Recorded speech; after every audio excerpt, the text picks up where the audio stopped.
Welcome back to One Sober to Another. If you think it's impossible to stop drinking, I have 6 easy tips for you that are gonna allow you to stop drinking forever, as long as that's what you want to do. Here we go. Number 1. Nope, not yet. If you didn't get a chance to check out Josh's video, Josh's story, check it out. Drop a comment, let me know what you think, and drop a comment if you don't agree with some of the choices that he made along his way, because not everyone does it the same. Let's go. Number 1, make a list of all the positive things that have happened to you in your life because of your drinking. Chances are it's not going to be a lot, and chances are you might find yourself answering the same questions that I had to answer. Is it making anything better that I've been doing in my life? Is the drink going to fix the problems that I currently have? Is the drink going to give me any more money in my bank account? If the answer is no, then your list is probably nice and easy to understand. How do you stop drinking just because you want to stop drinking? Well, here's what I did. I made that list and I asked myself, is there anything good that came of my drinking? No. Do I still have a car? No, I don't. Do I have money in my bank? Nope.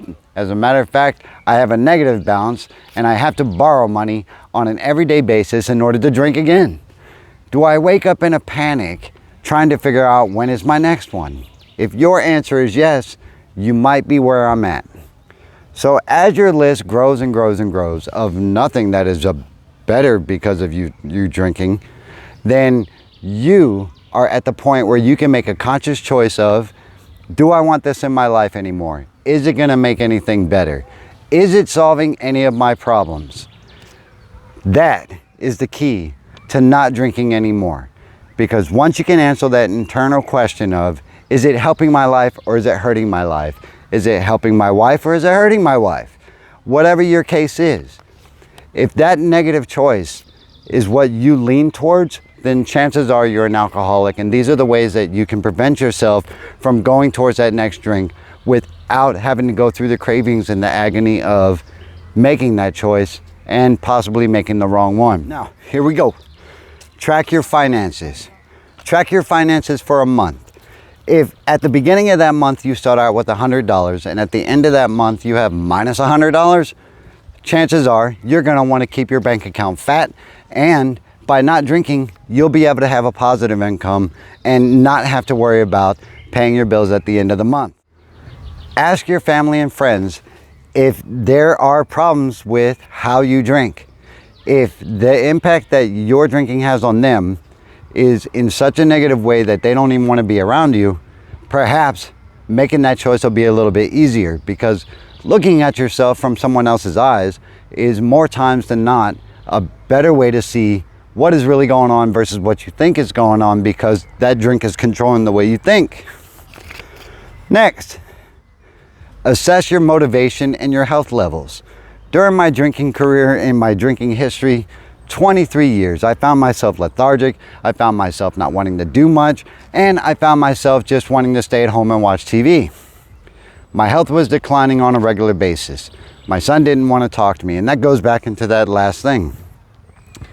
So when I stopped drinking and my health improved, and the way that my activity improved and my motivational level to do other things, such as be out here on this, it made the choices easier, and it made not having that in my life that much easier. If you're with me so far, drop a like, drop a comment, because people out there need to know what you think and if any of this is valuable to you.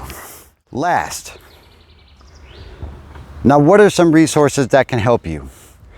A lot of folks don't want to go the AA route. I got it. Alcoholics Anonymous, for some reason, is associated strictly with religion as well as occultism. I went the AA route, and what I found is that you have to come to a certain point in your life to where you have faith of something bigger than yourself, regardless if it's religion or if it's not. Because that is going to give you that strength where you don't have any, and that could be the difference between you going out and drinking again or not. It's pretty simple. Now, that worked for me. What might work for you? There is a thing called spontaneous sobriety. The kicker of it is it takes about 2 years to achieve. Spontaneous, that's up to you to decide. So there are a couple methods that can drag you along your recovery route, and they can also bog you down as far as the way you think about it and the way you process what you consider to be recovery.